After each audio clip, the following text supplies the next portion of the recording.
Strength.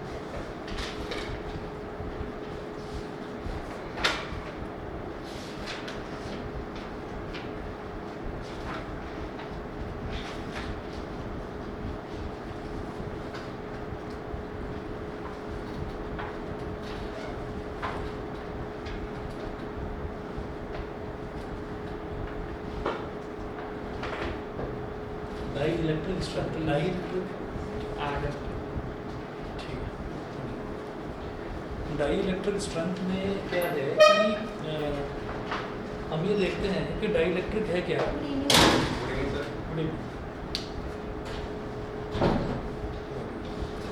Die electric है क्या, last time भी डिस्कस करा था कि डाई इलेक्ट्रिक होता है क्या है कि एक इंसुलेटर को ही हम डाई इलेक्ट्रिक बोल देते हैं। अब डाई इलेक्ट्रिक की स्पेलिंग का मतलब क्या है कि हम ये चाहते हैं कि कोई भी इंसुलेटर अगर हमारे पास इंसुलेटर है तो हम ये चाहते हैं कि इंसुलेटर की हेल्प से कैसे भी करके कंडक्शन हो जाए पॉसिबल, ठीक है। तो इंसुलेटर की हेल्प से कंडक्शन करवाना, अब वो जो हमारा काम है वो हम कैसे करवाएंगे कि अगर हम किसी भी इंसुलेटर को किसी बहुत ज़्यादा हाई इलेक्ट्रिक फील्ड के अंदर रख दें, तो हाई इलेक्ट्रिक फील्ड के अंदर रखने के बाद होगा क्या कि इंसुलेटर के अंदर, या चलिए हम किसी कंडक्टर की बात करते हैं, तो कंडक्टर के अंदर जो इलेक्ट्रिसिटी फ्लो कर जाती है वो फ्लो किसकी वजह से करती है, फ्री इलेक्ट्रॉन्स की वजह से। फ्री इलेक्ट्रॉन्स उनके अंदर होंगे कंडक्टर की वजह, कंडक्टर के अंदर, तो इलेक्ट्रिसिटी फ्लो करेगी बड़े आराम से। अब इंसुलेटर के अंदर जो इलेक्ट्रॉन्स हैं वो फ्री नहीं होते, वो बाउंड होते हैं। अब आपने किसी इंसुलेटर को उठाकर किसी एक बहुत ज़्यादा स्ट्रॉन्ग इलेक्ट्रिक फील्ड के अंदर रख दिया, अब वो जो स्ट्रॉन्ग इलेक्ट्रिक फील्ड है वो लगातार प्रेशराइज करता रहेगा इंसुलेटर को। ये जो मैंने लिखा है ना डाइलेक्ट्रिक, डाइलेक्ट्रिक का मतलब इंसुलेटर ही है, ठीक है।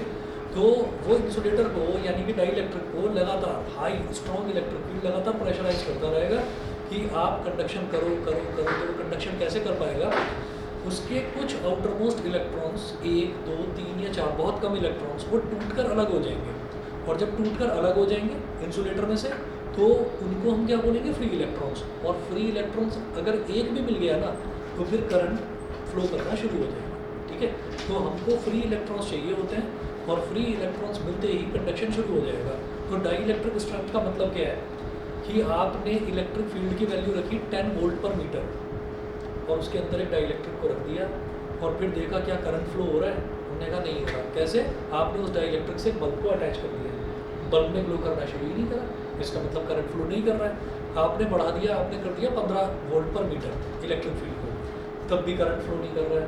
आपने 20 कर दिया तब भी नहीं कर रहा है, 50 कर दिया, 100 कर दिया, 200 कर दिया, 500 कर दिया, 500 वोल्ट पर मीटर तक पहुंच गए। अभी तक डाई इलेक्ट्रिक की तरह ही यानी कि इंसुलेटर की तरह ही चुपचाप पड़ा हुआ है, करंट फ्लो नहीं कर रहा है। लेकिन जैसे ही 501 हो गया, तो जैसे ही 501 वोल्ट पर मीटर आपने इलेक्ट्रिक फील करा, तब बल्ब ने ग्लो करना शुरू कर दिया। तो इसका मतलब क्या है कि वो जो लास्ट लिमिट थी ना 500 वोल्ट पर मीटर की, वही इसकी डाई इलेक्ट्रिक स्ट्रेंथ है कि जहाँ तक का कोई भी डाई इलेक्ट्रिक, जहाँ तक का इलेक्ट्रिक फील्ड वो सस्टेन कर पाए, झेल पाए, कि वहाँ तक तो मैं डाई इलेक्ट्रिक की तरह बिहेव करूँगा। अब अगर आपने इससे भी ज़्यादा बढ़ा दिया इलेक्ट्रिक फील्ड को, तो फिर मेरे हाथ में कुछ नहीं है, फिर तो मुझे कंडक्ट करना पड़ेगा। क्यों?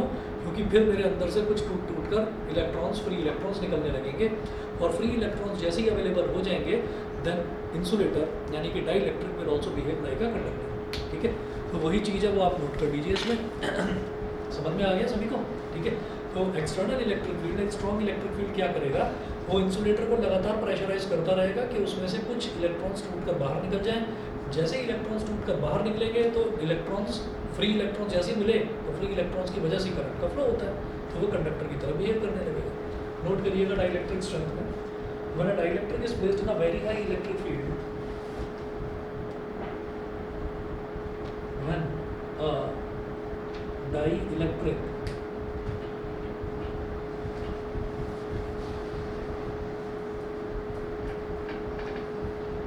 dielectric is placed in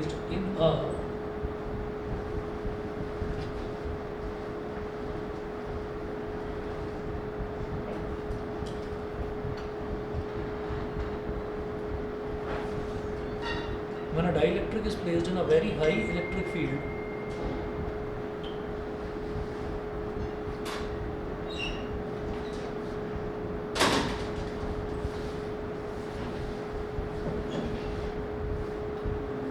good evening.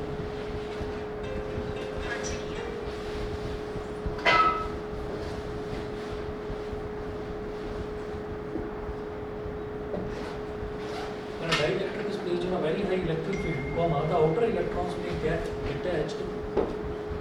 The outer electrons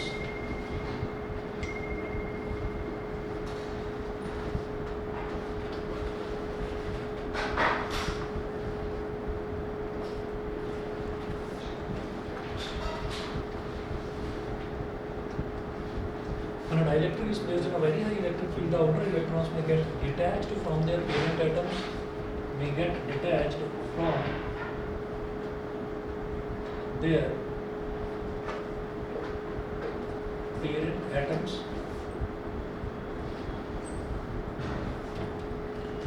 their parent atoms,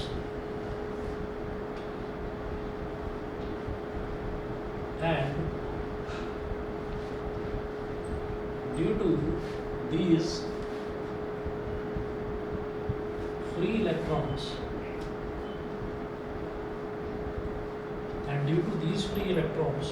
the dielectric behaves like a conductor.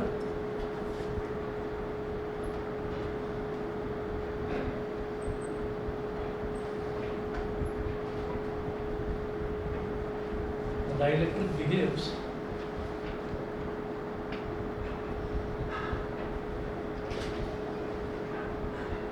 like a conductor. Full stop. This phenomena is called dielectric breakdown.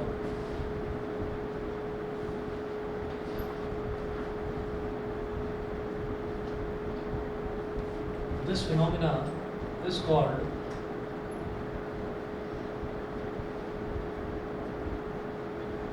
dielectric breakdown. Dielectric breakdown. Next point लिखें, the maximum electric field that can exist in a dielectric. The maximum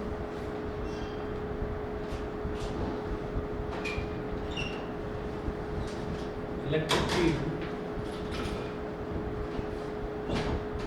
that can exist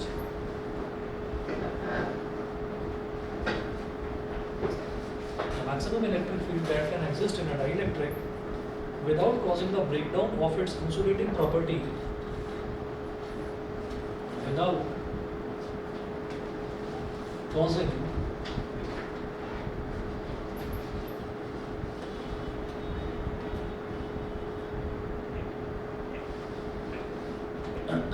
the breakdown of its insulating property,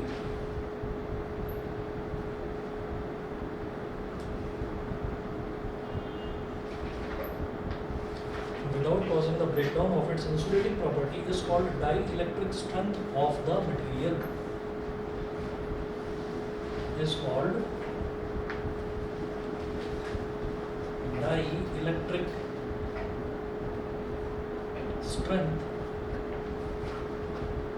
Dielectric strength of the material. Full stop. Its SI unit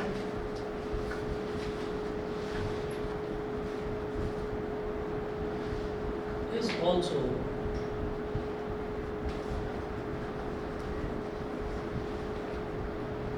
Vm की power -1 यानी कि volt पर metre. तो कुल मिलाकर dielectric strength है क्या? Dielectric strength वो है कि जहाँ तक वो मैक्सिमम इलेक्ट्रिक फील्ड जितना डाइलेक्ट्रिक जिस इलेक्ट्रिक फील्ड को झेल सकता है। ठीक है, मैं दोबारा बताता हूँ कि अगर हमने किसी एक डाइलेक्ट्रिक को यानी कि किसी एक इंसुलेटर को अगर उठाकर किसी एक बहुत हाई इलेक्ट्रिक फील्ड के अंदर रख दिया और हम ये चाहते हैं कि उसमें से हम किसी भी तरीके से इलेक्ट्रिसिटी फ्लो कर जाए उसके अंदर से, तो इलेक्ट्रिसिटी फ्लो करने के लिए क्या होगा, वो इलेक्ट्रिक फील्ड लगातार उसको कंपेल करता रहेगा और उसमें से वो कोशिश करेगा कि उसके आउटर मोस्ट इलेक्ट्रॉन्स कुछ भी टूट करके बाहर निकल जाए। जैसे ही इलेक्ट्रॉन्स टूट करके बाहर निकलेंगे तो वो फ्री इलेक्ट्रॉन्स हो जाएंगे और फ्री इलेक्ट्रॉन्स ही चाहिए होते हैं किसी भी कंडक्टर में इलेक्ट्रिसिटी के फ्लो के लिए। ठीक है, तो फ्री इलेक्ट्रॉन्स जैसे ही अवेलेबल हो जाएंगे तो इलेक्ट्रिसिटी फ्लो करनी शुरू हो जाएगी। अब वो डाइलेक्ट्रिक नहीं रहा, यानी कि अब वो इंसुलेटर नहीं रहा, तो इसका मतलब क्या होगा कि उसका डाइलेक्ट्रिक ब्रेकडाउन हो गया, मतलब उसकी जो डाइलेक्ट्रिक प्रॉपर्टी है, इंसुलेटिंग प्रॉपर्टी है, वो ब्रेकडाउन हो गई, खत्म हो गई, because now it is behaving like a conductor. अब हम ये कहेंगे कि वो मैक्सिमम इलेक्ट्रिक फील्ड जितना वो झेल सकता है उसी को हम उसकी डाइलेक्ट्रिक स्ट्रेंथ बोल देते हैं। तो बार बार हम इलेक्ट्रिक फील्ड की ही बात कर रहे हैं कि कितना मैक्सिमम इलेक्ट्रिक फील्ड को झेल सकता है। तो इसका मतलब डाइलेक्ट्रिक स्ट्रेंथ जो है वो भी इलेक्ट्रिक फील्ड ही है। Maximum electric field that a dielectric can resist without breaking down. तो इसका मतलब उसकी जो यूनिट है वो भी वही यूनिट होगी जो इलेक्ट्रिक फील्ड की होती है, वोल्ट पर मीटर। ये क्लियर है? ठीक है। अच्छा, अब इसके बाद हम ये देखेंगे कि हमने ये डाइलेक्ट्रिक पढ़ा ही क्यों, हम ये पढ़ क्यों रहे हैं। हम डाइलेक्ट्रिक जो है हम किसी भी इंसुलेटर से हम कंडक्शन करवाना क्यों चाहते हैं। ऐसा होता है कि हमें ना कैपेसिटर जो है, कैपेसिटर का जो कैपेसिटेंस होता है, यानी कि कैपेसिटी टू स्टोर चार्ज, वो जो है वो हम चाहते हैं कि ज़्यादा से ज़्यादा हो। ठीक है। मोबाइल फ़ोन भी खरीदते हैं तो मोबाइल फ़ोन के अंदर, हाँ, तो हम ये कहेंगे कि मोबाइल फ़ोन भी हम खरीदते हैं तो हम ये चाहते हैं कि इसका बैटरी बैकअप कितना है, इसका बैटरी बैकअप बहुत अच्छा होना चाहिए। तो वो जो बैटरी होती है वो बनती ही कैपेसिटर की हेल्प से। तो हम ये चाहते हैं कि वो बहुत ज़्यादा देर तक चार्ज को स्टोर करके रखे और बहुत ज़्यादा देर तक हमको बैकअप देता रहे बैटरी, हम ये चाहते हैं। तो ये देखा गया कि अगर कैपेसिटर की जो प्लेट्स हैं, एक प्लेट इधर होती है, एक प्लेट इधर होती है, पैरेलल प्लेट होती है, अगर उसके बीच में किसी भी तरीके का कोई इंसुलेटर डाल दिया जाए तो उसका चार्ज होल्ड करने की कैपेसिटी बढ़ जाती है। ठीक है। अब उसी चीज़ को आपको प्रूव करके दिखाना होगा। दो अलग अलग केसेस हो गए। पहला आप टॉपिक नोट करेंगे, लिखेंगे capacitance of a parallel plate capacitor one a dielectric slab. ये बहुत इंपॉर्टेंट है, ये वाला डेरिवेशन जो मैं करवा रहा हूँ। Capacitance of a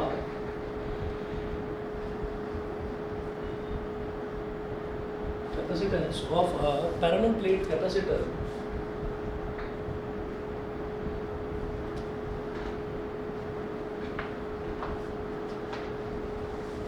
with a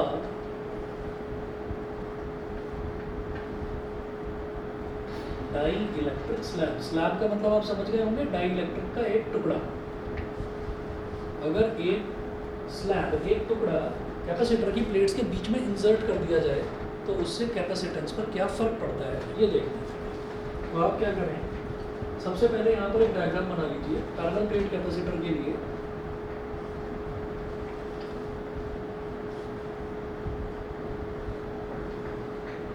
एक प्लेट तो ये है और दूसरी प्लेट ये है। पैरेलल प्लेट कैपेसिटर, तो एक प्लेट ऊपर हो गई, दूसरी प्लेट इसके नीचे हो गई। ये पैरेलल प्लेट कैपेसिटर इस तरह से होता है। अब हमने ये कहा कि अगर इसके बीच में कुछ है ही नहीं, हवा है, तो इसका कुछ कैपेसिटेंस होता है। वो कैपेसिटेंस अब देख चुके हैं, वो कितना होता है, epsilon not A upon D. मैं भी नोट करवाऊंगा, epsilon not A upon D. Epsilon naught होता है permittivity of free space of vacuum, A होता है एरिया ऑफ द प्लेट्स, और डी क्या होता है, इन दोनों के बीच का सेपरेशन। तो यहाँ पर इन दोनों के बीच का जो सेपरेशन है उसको मार्क करिए स्मॉल डी। और इसकी कैपेसिटेंस बढ़ाने के लिए मैं इसके बीच में एक डाइइलेक्ट्रिक स्लैब इंट्रोड्यूस कर रहा हूँ। तो डाइइलेक्ट्रिक स्लैब हमने बीच में इंट्रोड्यूस करा।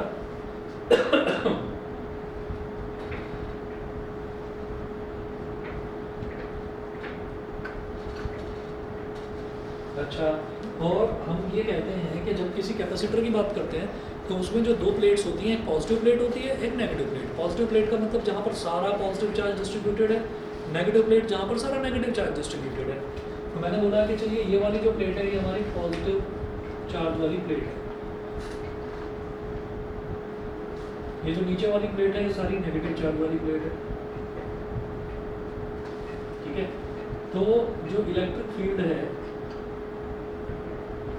वो इस पॉजिटिव वाली से नेगेटिव की तरफ जाएगा। उस एक्सटर्नल इलेक्ट्रिक फील्ड को हम बोलते हैं हमेशा ई नॉट बोलते हैं। और जो यहाँ पर ये जो पॉजिटिव चार्ज है इसको हमने बोल दिया प्लस का कैपिटल क्यू, और यहाँ पर जो ये नेगेटिव चार्ज है इसको बोल दिया माइनस का कैपिटल क्यू, ये बोल दिया। उसके बाद देखिएगा हम ये कहेंगे कि ये जो डाइइलेक्ट्रिक स्लैब है इसकी कुछ विड्थ तो होगी, तो इसकी विड्थ को हमने मान लिया स्मॉल टी, इसकी विड्थ हो गई स्मॉल टी।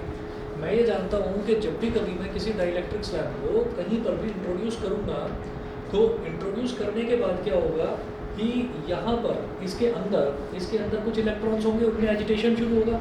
इलेक्ट्रिक फील्ड में जब इसको रखेंगे एजिटेशन शुरू होगा। अब इलेक्ट्रॉन्स टूट के बाहर नहीं निकले। इलेक्ट्रॉन्स टूट के बाहर निकलना क्या होता है? डाइइलेक्ट्रिक ब्रेकडाउन होता है। जब हमने इतना हाई इलेक्ट्रिक फील्ड अप्लाई कर दिया कि अब ये जो डाइइलेक्ट्रिक स्लैब है ये कंडक्टर की तरह बिहेव करने लगी, जो अभी अभी पढ़ा है।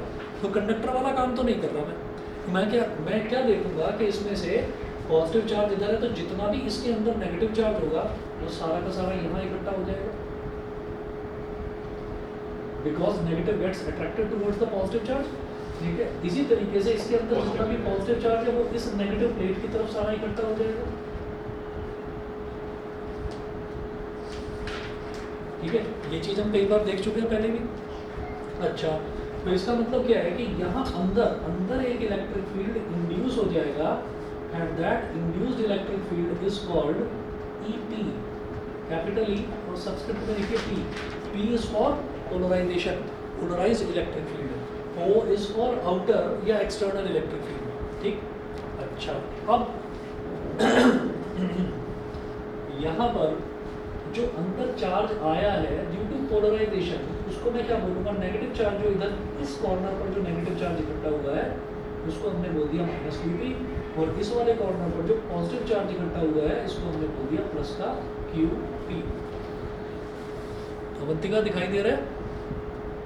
Yes sir.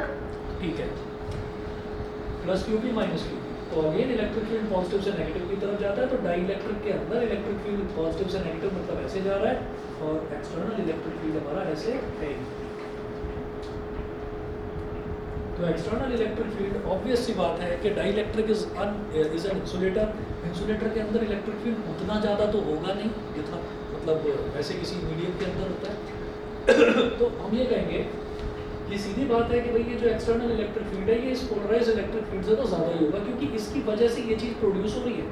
तो इसकी वजह से ये प्रोड्यूस हो रहा है, तो इससे तो कम ही होगा। तो हमारा जो नेट इलेक्ट्रिक फील्ड है वो उसका डायरेक्शन नीचे होगा ऐसे। इसको लिखेंगे हम E is equal to E0 minus EP। मेरी बात समझ में आ गई? नहीं समझ में आई तो मैं बताता हूँ दोबारा।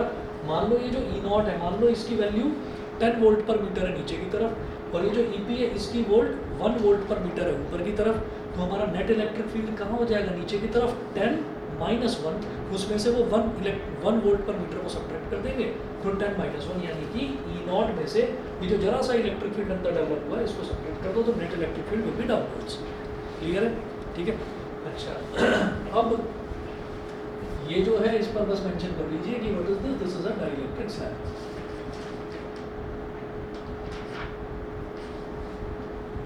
ठीक है, अब इसके बाद जो इसमें थ्योरेटिकल पोर्शन है वो थोड़ा सा नोट कर लो, ये बता दूं इधर से।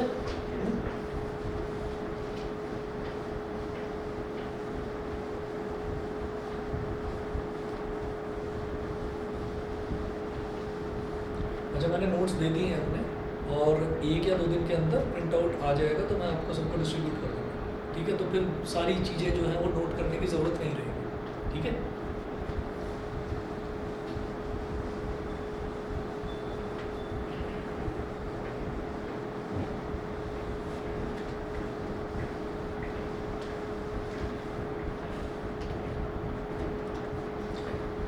अच्छा। अब नोट करिएगा, the capacitance of a parallel plate capacitor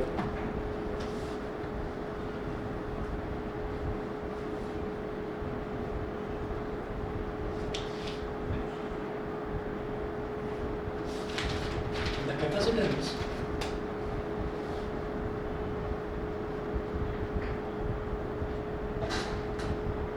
of a parallel plate capacitor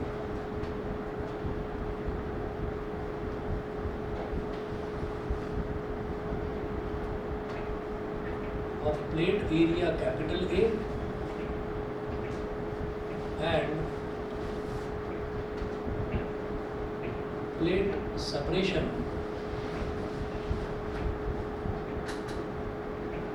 small d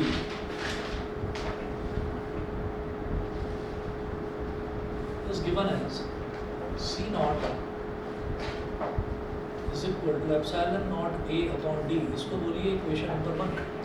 C not का मतलब मैंने क्या कहा कि C नॉट का मतलब ये हमारा तब है जब हमने इसके बीच में कोई डाइइलेक्ट्रिक स्लैब इंट्रोड्यूस करा ही नहीं है। ठीक है, यानी कि जब ये जो हम नॉट यूज़ करते हैं तब यूज़ करते हैं जब बीच में मीडियम क्या है? एयर है।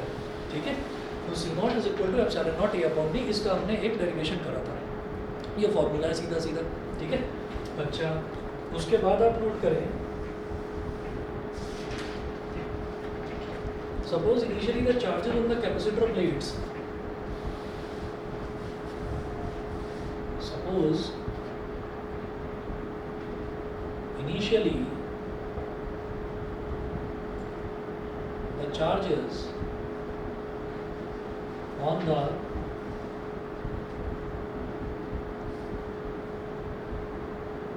capacitor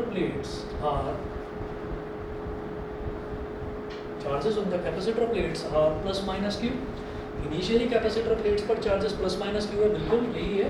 इनिशियली हमने कहा कि ये जो पॉजिटिव वाली जो प्लेट है इस पर हमने चार्ज को प्लस क्यू माना, जो नेगेटिव वाली प्लेट है इस पर हमने चार्ज को माइनस क्यू माना। तो electric field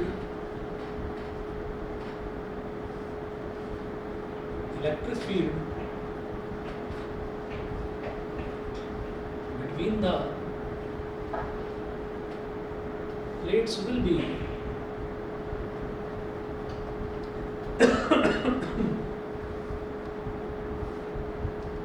E naught is equal to sigma upon epsilon naught, ठीक है। इलेक्ट्रिक फील्ड कैपेसिटर प्लेट्स के बीच में इलेक्ट्रिक फील्ड इतना होता है सिग्मा अपॉन एप्सिलॉन नॉट, इसका भी एक डेरिवेशन इस चैप्टर में हमने करा है, ठीक है। तो ये वहाँ से रिकॉल करिए, सिग्मा अपॉन एप्सिलॉन नॉट हो गया। अब सिग्मा क्या होता है? Surface charge density.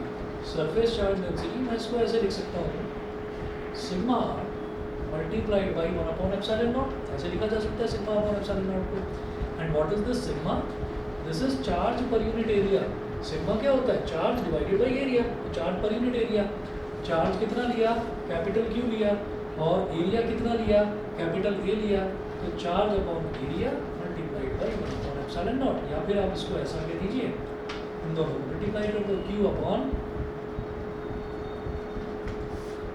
Epsilon not a. This is my equation number 2, ये सेकंड इक्वेशन हो गई।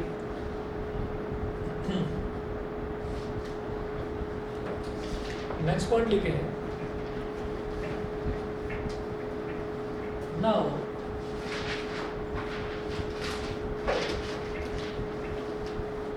when a dielectric slab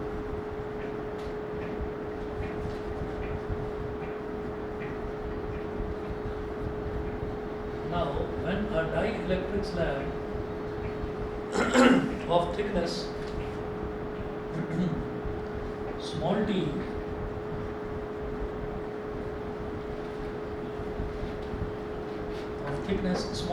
और ब्रैकेट में लिख लीजिए small t is less than small d। Small D में पहले ही मेंशन कर सकूँ कि प्लेट के बीच का सेपरेशन है, तो स्मॉल टी छोटा होना चाहिए स्मॉल डी से, ये नहीं कि इतना बड़ा हो गया कि वो प्लेट से ही बाहर निकल गया, ठीक है। तो डाइइलेक्ट्रिक इसके बीच में आना चाहिए। तो T less than small D is introduced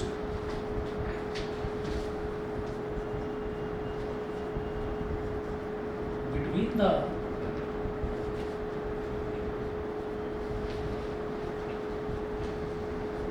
introduced between the plates of the capacitor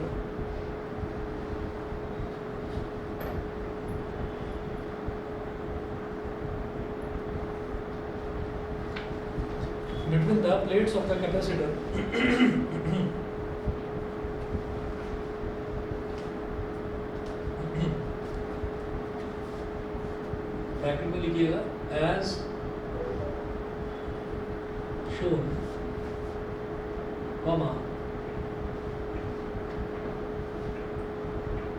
an electric field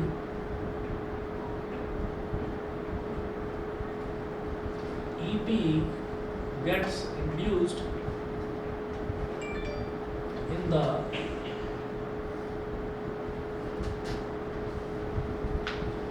dielectric, an electric field EP gets induced in the dielectric। अब ये जो EP है ये क्या होगा? अब आप ये देखिएगा कि जब मैं इस EP की बात करूँगा, तो जब हम नॉर्मली बात कर रहे थे, जब यहाँ पर कोई डाइइलेक्ट्रिक नहीं था, तो हमारा जो इलेक्ट्रिक फील्ड था उसको मैंने क्या लिया? E not is equal to Q upon epsilon not A आ गया, ठीक है। शुरुआत कहाँ से करी थी? यहाँ से कि E not is equal to sigma upon epsilon not. अब क्या होगा कि EP is equal to sigma P upon epsilon not, EP is equal to sigma P upon epsilon not. Sigma P का मतलब क्या है? सिग्मा पी क्या है? जैसे सिग्मा क्या था? सिग्मा तो था हमारा सरफेस चार्ज डेंसिटी, ठीक है। और सिग्मा पी क्या होगा? Surface charge density of polarised electric field. P is for polarised. ये अब मैं अंदर के इलेक्ट्रिक फील्ड की बात कर रहा हूँ, यानी कि ईपी की बात कर रहा हूँ। ये नेट इलेक्ट्रिक फील्ड है, इस पर बाद में आऊँगा। अभी फिलहाल सिर्फ अंदर जो इलेक्ट्रिक फील्ड इंड्यूस हुआ है उसकी बात कर रहे हैं। तो सिग्मा पी क्या हो जाएगा? EP is equal to sigma P की जगह आप कैपिटल पी लिख सकते हैं, capital P upon epsilon not. इसको बोल दीजिए इक्वेशन नंबर 3। रीजन में लिख देना because sigma P is equal to capital P, और कैपिटल पी क्या होता है बताओ? Polarisation density. पोलराइजेशन डेंसिटी ये हम देख चुके हैं कि पोलराइजेशन डेंसिटी जो है वो पोलराइज्ड सरफेस चार्ज डेंसिटी के ही इक्वल होता है, ठीक है। तो इसको कैपिटल पी बोल देते हैं। तो ये हमारा इक्वेशन नंबर 3 हो गया। उसके बाद यहाँ पर आ जाइए, the net electric field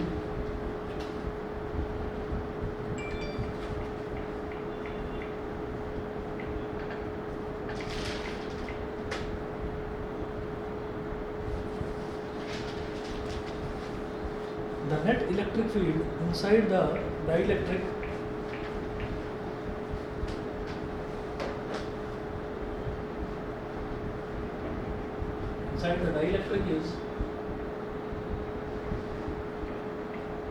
E is equal to E naught minus EP, ठीक है। सबसे पहले निकाला E naught, उसके बाद निकाला EP, अब निकालेंगे net electric field inside the dielectric. तो वो क्या हो जाएगा? E naught minus EP के इक्वल। दोनों की वैल्यू डालो, ये बीच वाला क्वेश्चन निकालो, नोट कर लिया? कर दे, ओके।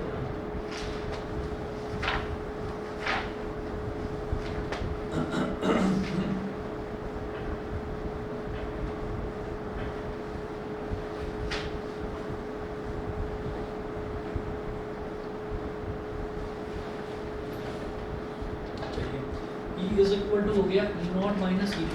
अब इनकी वैल्यूज डालिए।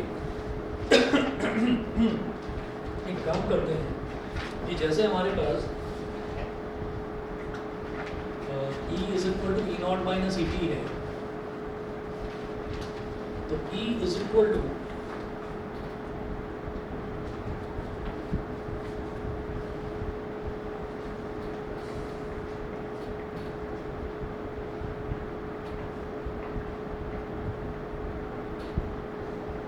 एक चीज नोट करिएगा, हमने एक टॉपिक करा था डाइलेक्ट्रिक कांस्टेंट। डाइलेक्ट्रिक कांस्टेंट क्या था? K था, ठीक है। वो K हम इस तरह से लिखते थे कि लेस देन का साइन बनाया और यहाँ पर एक लाइन खींची, इस तरह से K बनाते थे। तो ये होता क्या था?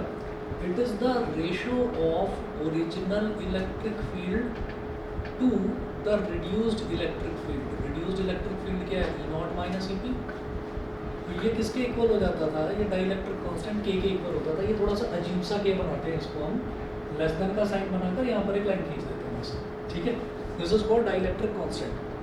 मैं यहाँ से E नॉट माइनस EP की अगर वैल्यू निकालना चाहूँ तो E नॉट माइनस EP इधर चला जाएगा, और जो डाइलेक्ट्रिक कांस्टेंट है K ये नीचे आ जाएगा। मेरी बात समझ में आ गई? समझ गए कि नहीं? डाइलेक्ट्रिक कांस्टेंट की डेफिनेशन है, dielectric constant is defined as the original electric field divided by the reduced electric field. तो E not upon E not minus EP किसके बराबर हो गया? K के बराबर हो गया। E नॉट माइनस EP को इधर ले आओ, K को नीचे ले आओ, तो E not upon K is equal to E not minus EP हो गया, ठीक है। तो इसका मतलब E नॉट माइनस EP की जगह आप लिख दीजिए E नॉट अपॉन K। तो E is equal to E not upon K, ये हो गया हमारे पास। फिर आप नोट करेंगे, अब जो अगली लाइन है इक्वेशन नंबर 1 2 3 4, ये फोर्थ इक्वेशन होगी। अगली लाइन नोट भी करिए, साथ में समझिए भी। नोट करिएगा, ये है so between the capacitor plates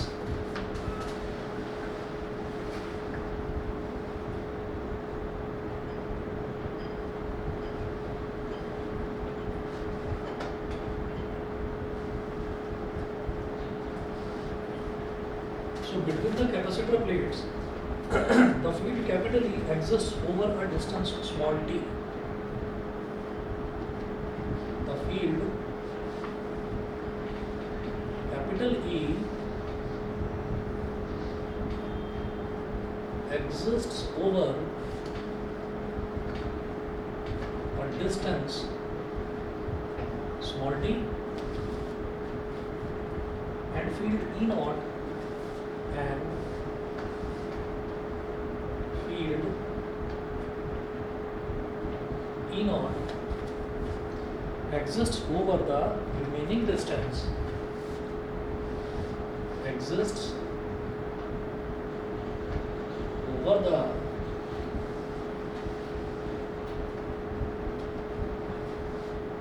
remaining distance, exists over the remaining distance d minus t.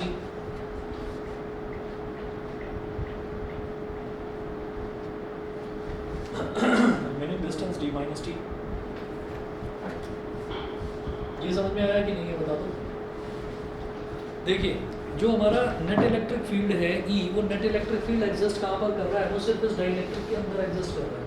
हमने कहा कि ये प्लेट और ये प्लेट, इस पूरी प्लेट के बीच में जो एरिया बचा हुआ है उसमें हमारा external electric field E not exist करता है। लेकिन आपने बीच में डाइलेक्ट्रिक इंट्रोड्यूस करा दिया, तो इस डाइलेक्ट्रिक के अंदर जो है, सिर्फ अंदर की बात है, बाहर तो निकल ही नहीं रहा है। डाइलेक्ट्रिक के अंदर जो एक इलेक्ट्रिक फील्ड डेवलप हो गया EP, पोलराइज्ड इलेक्ट्रिक फील्ड इसको बोलते हैं। तो डाइलेक्ट्रिक के अंदर नेट इलेक्ट्रिक फील्ड, ये इलेक्ट्रिक फील्ड तो इस डाइलेक्ट्रिक के आर पार भी निकल रहा है ना, तो नेट इलेक्ट्रिक फील्ड इसके अंदर कितना बचा? E not minus EP। तो E नॉट माइनस EP कितने एरिया पर एक्ट कर रहा है? सिर्फ इतनी विड्थ पर, T पर। तो वही चीज़ लिखी है, between the capacitor plates the field E, this field E not minus EP, ये वाला जो फील्ड E है, ये कितने इस पर exist over a distance small t, ये सिर्फ इतने डिस्टेंस पर एक्ट कर रहा है स्मॉल t पर। ठीक है, जो बचा हुआ जो विड्थ है, बचा हुआ विड्थ क्या बचा? इस t को हटा दीजिए, पूरे टोटल विड्थ में से t को हटा दीजिए, तो थोड़ा सा ये बचा और थोड़ा सा ये बचा। ये जो थोड़ा सा है और ये थोड़ा सा है, तो वो कितना बच रहा है? वो टोटल d माइनस टी। आपने पूरे d में से बस ये t वाला विड्थ गायब कर दिया, तो ये वाला विड्थ और ये वाला विड्थ, इसका टोटल d माइनस टी है। समझ रहे हैं? ये विड्थ अकेला कितना है मैं नहीं जानता, x मान लो उसको। ये विड्थ अकेला कितना है ये भी हमें नहीं पता, इसको x मान लो। लेकिन ये x, ये विड्थ और ये विड्थ, इन दोनों का टोटल कितना है? टोटल d में से t को सब्ट्रैक्ट कर दीजिए, तो d माइनस टी वाला जो विड्थ है उतने पर कितना हमारे पास इलेक्ट्रिक फील्ड एक्ट कर रहा है? ये E नॉट। क्योंकि यहाँ तो EP का कोई मतलब ही नहीं है, इस खुले एरिया में EP का कोई मतलब नहीं, इस खुले एरिया में भी EP का कोई मतलब नहीं। तो ये लाइन समझ में आ गई कि वो E जो है वो सिर्फ T में एक्ट कर रहा है और E नॉट जो है वो D माइनस टी पर एक्ट कर रहा है। ये करने के बाद मैं क्या करूँगा? पोटेंशियल डिफरेंस निकालूंगा। पोटेंशियल डिफरेंस क्या होता है? Electric field into length, electric field into width. वही है क्या? E is equal to V upon L होता है। तो अगर इलेक्ट्रिक फील्ड में ये जो लेंथ है ये मल्टीप्लाई कर दे तो पोटेंशियल डिफरेंस आ जाएगा। देखिएगा next point.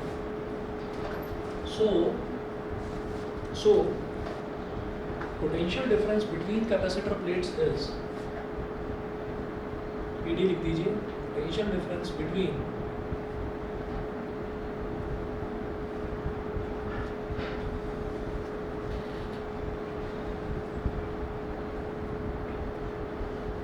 potential difference between capacitor plates is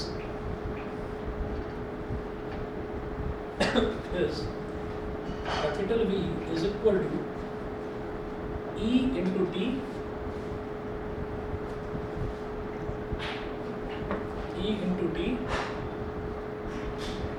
plus E naught into D minus T। ठीक है, अब क्या करिएगा कि ये जो E है, इस E की जगह आप लिखिए from equation 4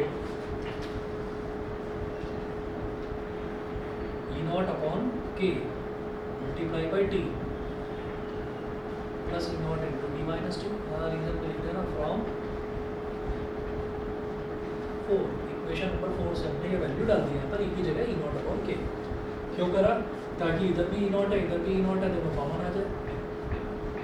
V is equal to E naught आ गया कॉमन, यहाँ पर क्या बचा? P अपॉन ये वाला K plus D minus T, ये V हो गया हमारे पास। अच्छा, अब क्या करिएगा, डी अपॉन के को अंदर बाहर लिख लो, ऐसे लिख लो जैसे बी है। अब ये जो ई नॉट है, इस ई नॉट की वैल्यू भी तो मैं कैलकुलेट कर चुका हूँ। देखिए इक्वेशन नंबर 2 में क्या है, ई नॉट की वैल्यू है Q upon epsilon not a, ठीक है। तो लिखिएगा ई नॉट की जगह Q upon epsilon not a, bracket में डी माइनस टी पहले लिख लो, डी माइनस टी और प्लस का टी अपॉन के बाद लिख लो, मर्जी आपकी, उससे कोई फर्क नहीं पड़ रहा है, वो बाद में लिख लो। तो ये हमारे पास बी आ गया, ठीक। Therefore the capacitance of the capacitor, अब ये मैं ये वाला पोर्शन मिटा रहा हूँ,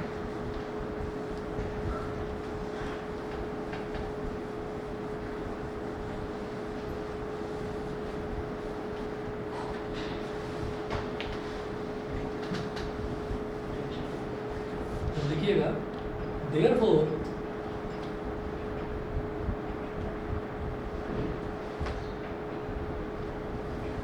the capacitance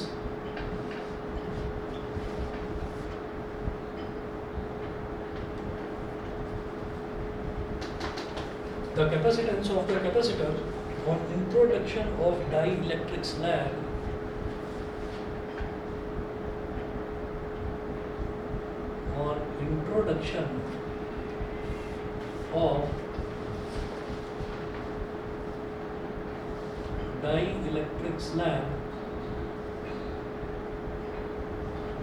becomes, on introduction of dielectric slab becomes C is equal to होता है भाई Q upon V,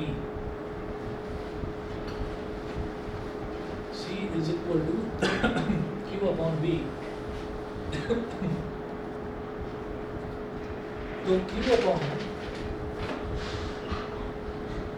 अपॉन अब V की वैल्यू डालिए जो हमने यहाँ से निकाली है, ये है Q upon epsilon not A और ब्रैकेट में क्या है D minus T plus T upon K। हम एक रूल जानते हैं कि कभी भी जैसे कि न्यूमरेटर है, ये डिनोमिनेटर है, डिनोमिनेटर का डिनोमिनेटर हमेशा न्यूमरेटर में आकर मल्टीप्लाई हो जाता है, ठीक है। तो ये हो गया C is equal to Q into epsilon not A upon Q into D minus T plus T upon K। इस Q से ये Q कैंसिल आउट हो गया, तो C इज इक्वल टू बन गया epsilon not A upon D minus T plus T upon K।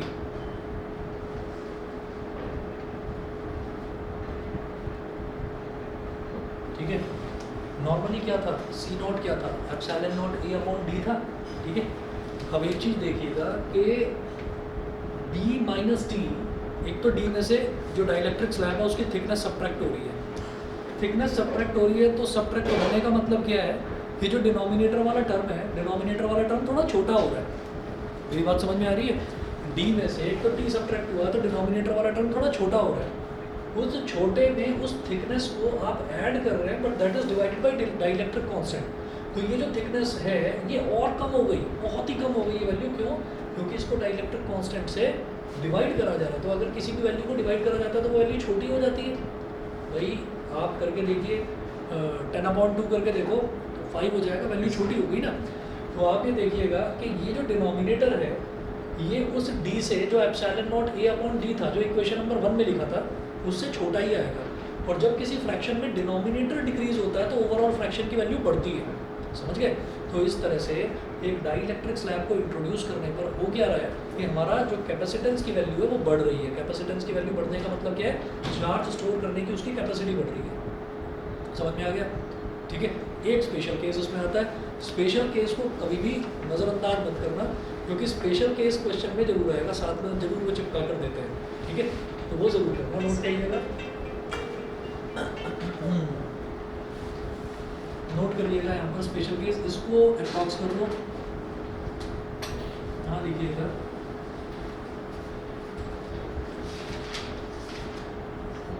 मैंने diagram अभी मिटाया नहीं है, तो स्पेशल केस आपको भी समझ में आ जाएगा। नहीं, मैंने जानबूझ कर उठाया, ये परेशान करते हैं मेरे को, तो मैं इनको परेशान करूँ। स्पेशल केस लिखिएगा, if the dielectric फिल्स the entire space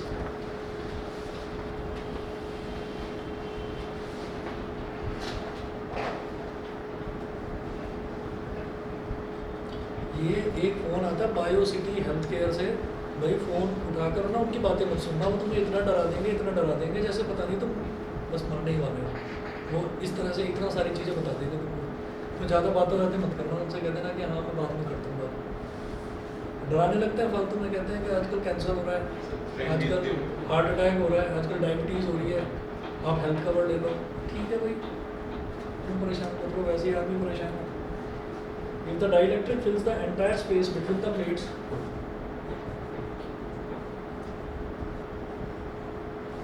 fills the entire space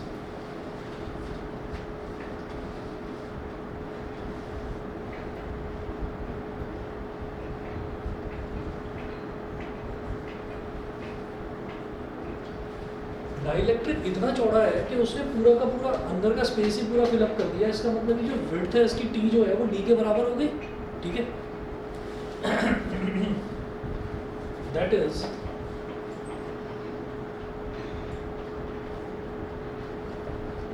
T is equal to D. इससे बता दो क्या बन जाएगा,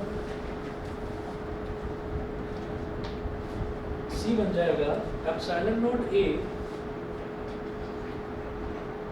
upon T is equal to D है, तो D minus D plus D minus D plus D upon के।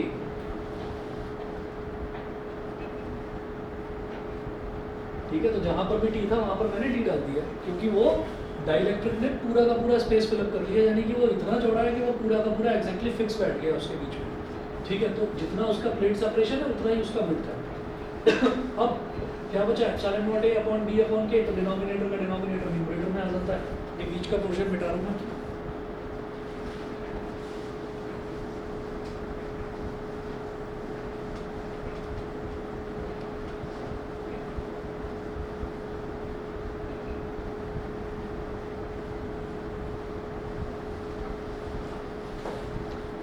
देखिएगा, तो ये हमारे पास हो गया C is equal to epsilon not A upon D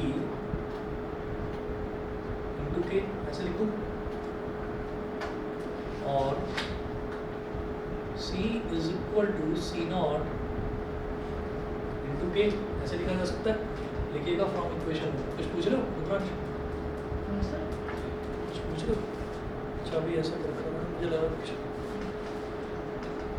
from equation 1 C not को इधर ले आओ,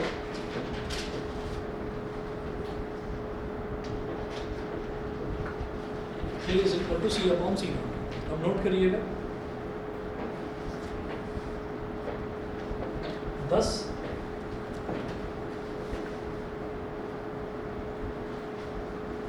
die electric constant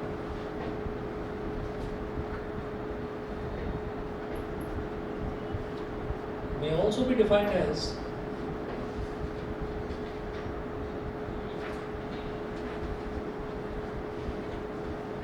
K is equal to capacitance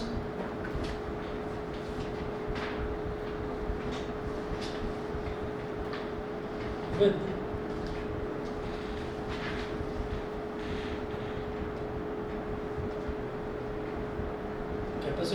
dielectric between the plates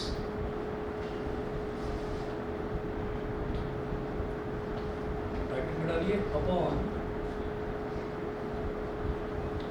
capacitance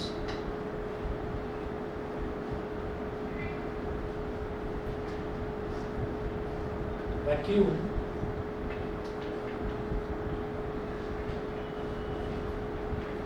between the plates।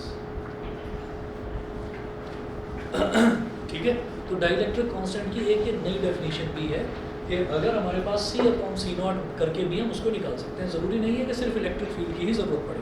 ठीक है, हमने देखा ना कि K की वैल्यू क्या होती है, K की वैल्यू होती है E not upon E not minus EP, तो ऐसे भी निकाला जा सकता है C अपॉन सी नॉट करके। स्पेशल केस में ये हमने देखा। अब ये करने के बाद में दिमाग में एक चीज़ आती है, डाइलेक्ट्रिक डाला हमने बीच में, कंडक्टर डालने तो क्या होगा, ऐसे ही सोचो। दूसरा कैपेसिटी फ्लो करना है। हाँ बस सोचो तो सही, हमने क्या चीज़ यूज़ करी है। कंडक्टर के अंदर वो नहीं होती ना कोई इलेक्ट्रिक फील्ड। बहुत बढ़िया, बस ये फंडा हमको यूज़ करना है। कंडक्टर के अंदर इलेक्ट्रिक फील्ड नहीं होता, तो हम ये कहेंगे कि अगर कंडक्टिंग कोई स्लैब मैंने बीच में डाल दिया तो क्या फ़र्क पड़ेगा, सारे स्टेप्स बिल्कुल सेम है, बस उसका इंटरनली जो कंडक्टर है, कंडक्टर के अंदर इलेक्ट्रिक फील्ड नहीं होता, ठीक है, क्योंकि उसके अंदर चार्ज कोई एनक्लोज नहीं होता। तो हम ये कहेंगे कि अंदर इलेक्ट्रिक फील्ड जीरो हो जाएगा, तो सारी की सारी चीज़ें सेम रहेंगी, बस जो EP है EP की जगह जीरो आ जाएगा। EP की जगह जीरो आ जाएगा तो नेट इलेक्ट्रिक फील्ड भी E0 के बराबर हो जाएगा, ठीक है। छोटा सा करते हैं, नोट करिएगा, नेक्स्ट हेडिंग डालिए, capacitance of a parallel plate capacitor with a conducting slab. ये समझ में आ गया ना सभी को? हाँ,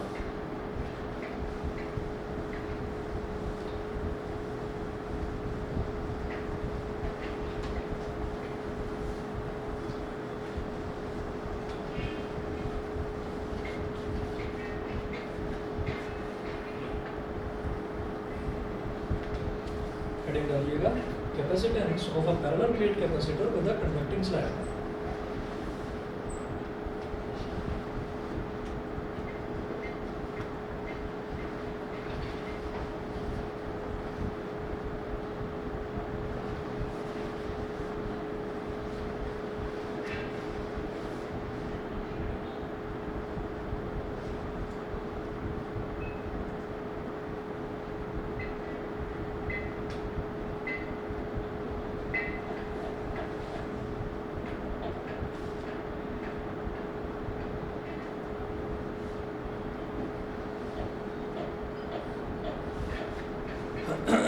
capacitance of parallel plate capacitor with a conducting slab, इसमें नोट करिएगा,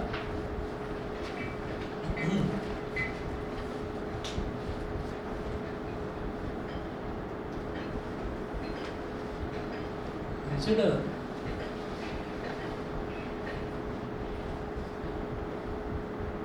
a parallel plate capacitor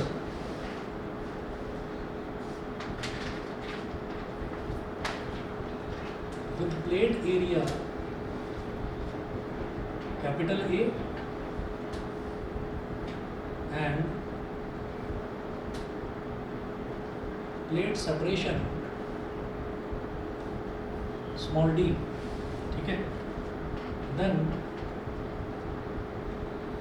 initially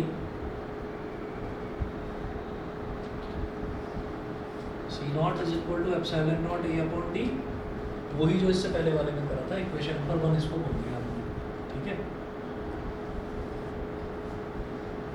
figure बनाइएगा,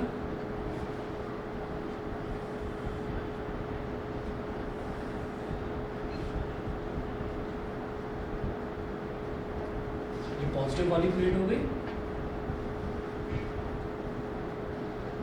ये नेगेटिव वाली प्लेट हो गई, बीच में अब डाइलेक्ट्रिक स्लैब ना डालकर कंडक्टिंग स्लैब डाल रहे हैं। वही काम करेंगे, कंडक्टिंग स्लैब की जो थिकनेस है उसको भी स्मॉल t ही लेंगे, प्लेट्स के बीच में जो सेपरेशन है वो स्मॉल d लेंगे,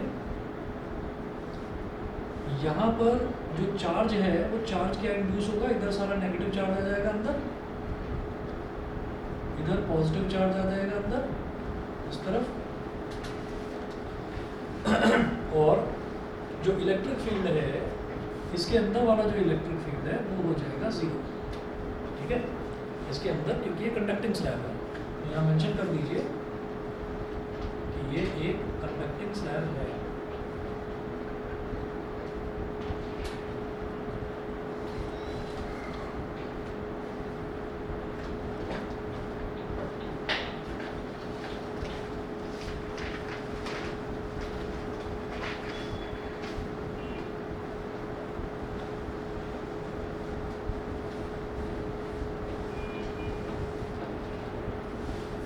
नेक्स्ट पॉइंट लिखेंगे, initially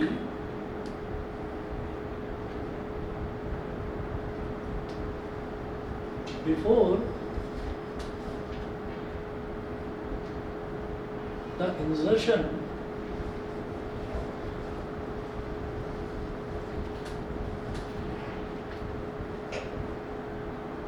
initially before the insertion of a conducting slab, E naught is equal to sigma upon epsilon not, यानी कि वही वाली कहानी Q upon epsilon not A। Equation number 2 ऐसे जैसे इससे पहले वाले केस में करा, वो तो ये हो जाएगा। अब एक चीज़ बताइए कि यहाँ अंदर इलेक्ट्रिक फील्ड है ही नहीं। जब यहाँ अंदर इलेक्ट्रिक फील्ड है ही नहीं तो अंदर वाला जो पोर्शन है इसकी बात ही क्या करनी है। हमारे पास तो फिर इतना एरिया और इतना एरिया ही बचा बस, जब अंदर इलेक्ट्रिक फील्ड है ही नहीं। बताइए समझ गए कि नहीं? ठीक है, तो आप यहाँ पर नोट करेंगे the potential difference between the capacitor plates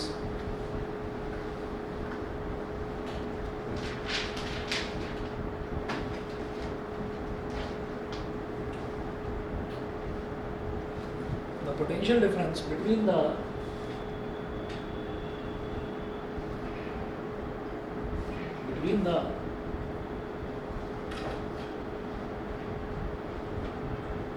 capacitor plates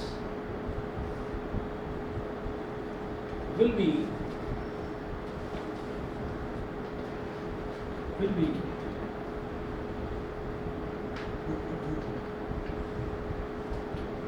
due to entire width small d will be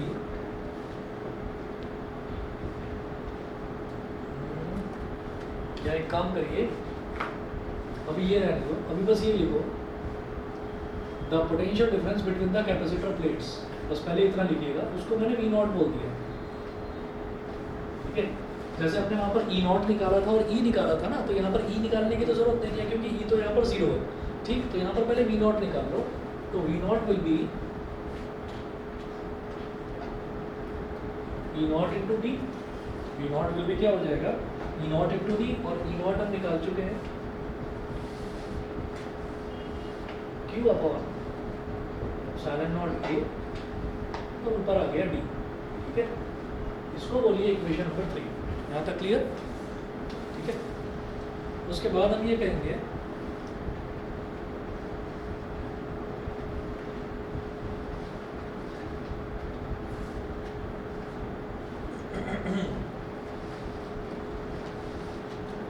since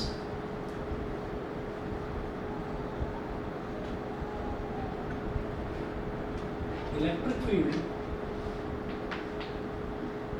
inside a conductor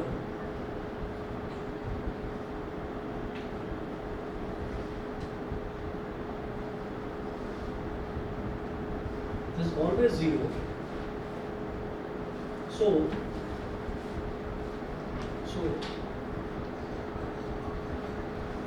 the field exists only in thickness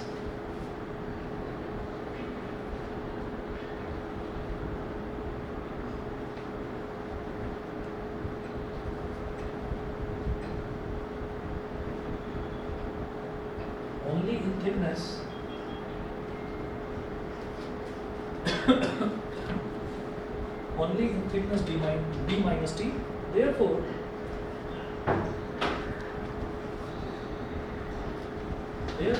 potential difference between the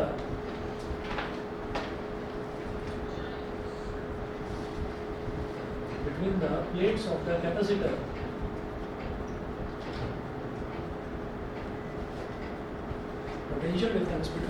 of the capacitor will be V is equal to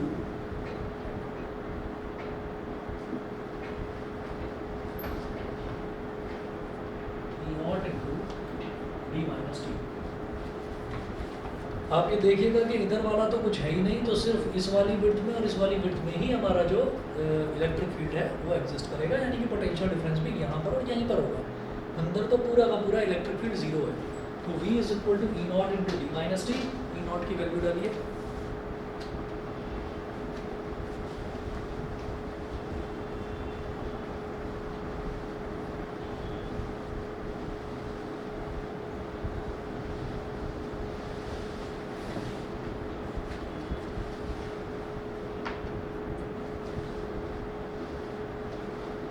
is equal to E naught की value Q upon epsilon not A into D minus T. ठीक है, therefore capacitance of the capacitor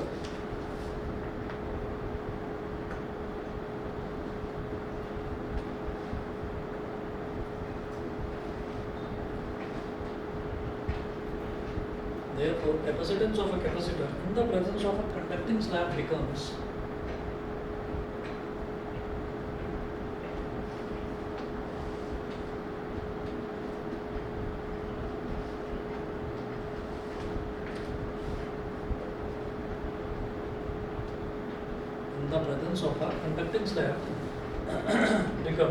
C is equal to Q upon V।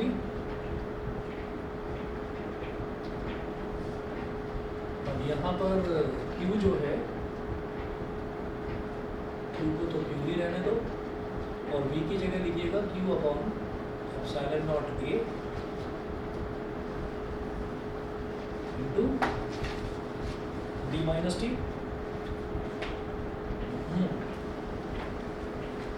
अब ये denominator का denominator numerator में आ जाएगा, तो C is equal to Q epsilon not A upon Q into D minus T. Q से Q cancel out हो गया।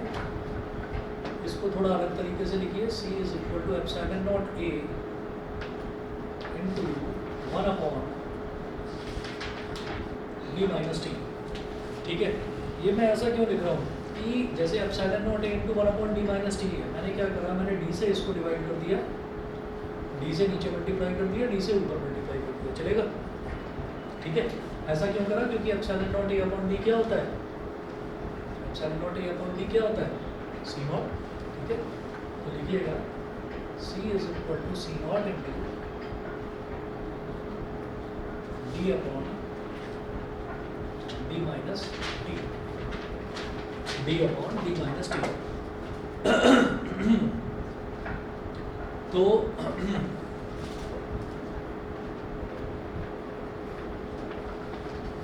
Clearly ये समझाऊंगा आपको, एक चीज समझना clearly, C is greater than C naught, full stop। Thus, introduction of a conducting slab, introduction of a conducting slab increases the capacitance of a capacitor।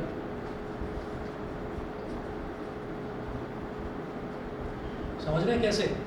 आप ये देखिएगा कि C नॉट तो ओरिजिनल कैपेसिटेंस था जब बीच में कुछ भी नहीं था, और D upon D minus T का मतलब क्या है, D एक नंबर है, मान लो D 5 है और T जो है मान लो वो 2 है, तो 5 माइनस 2, अगर मान लीजिए D 5 है, अगर D 5 है और T जो है वो 2 है, तो आप ये देखिएगा कि D is equal to D upon D minus T कितना हो जाएगा, 5 अपॉन 5 माइनस 2 यानी कि 5 अपॉन 3।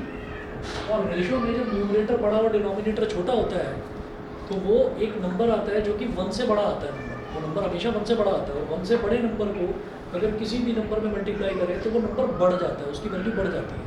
तो इसका मतलब ये जो C है ये C नॉट से बड़ा है, नहीं समझे आप? अगर और समझिए थोड़ा आराम से इसको, ये T है, अगर T को 3 ले लें, T को 3 ले लें तो ये क्या हो जाएगा, 5 अपॉन 5 माइनस 3, 5 अपॉन 2, 5 अपॉन 2 क्या हो गया 2.5। तो इसका मतलब ओरिजिनल कैपेसिटेंस जो था उसमें 2.5 मल्टीप्लाई हो रहा है, तो नया कैपेसिटेंस ओरिजिनल कैपेसिटेंस का 2.5 टाइम्स आ रहा है, तो नया कैपेसिटेंस 2.5 गुना बढ़ गया। तो इसका मतलब क्या है कि बीच में अगर मैं एक छोटा सा लोहे का टुकड़ा ही डाल दूँ तो कैपेसिटर की वैल्यू बढ़ जाती है, ठीक है ना। तो ये करने से भी वैल्यू बढ़ जाती है, ज़रूरी नहीं है कि डाइलेक्ट्रिक डाला जाए, डाइलेक्ट्रिक से और वैल्यू बढ़ती है, और ज़्यादा बढ़ जाती है, ठीक है। चलिए जी, ये इतना हुआ। इसके बाद दो बहुत छोटे छोटे आपके थ्योरेटिकल टॉपिक्स बचे हुए हैं, मैं नेक्स्ट क्लास में इसको कंप्लीट करता हूँ। और वही है कि कल शाम को आप वही 6:30-7 बजे तक एक बार मैसेज चेक कर देना, तो मैं ऑनलाइन क्लास लूँगा 9 या 9:15, ठीक है। जूम पर लेता हूँ, जूम पर कनेक्ट कर दूँ, ठीक है, एक्स्ट्रा क्लास होगा। चलिए जी, ठीक है।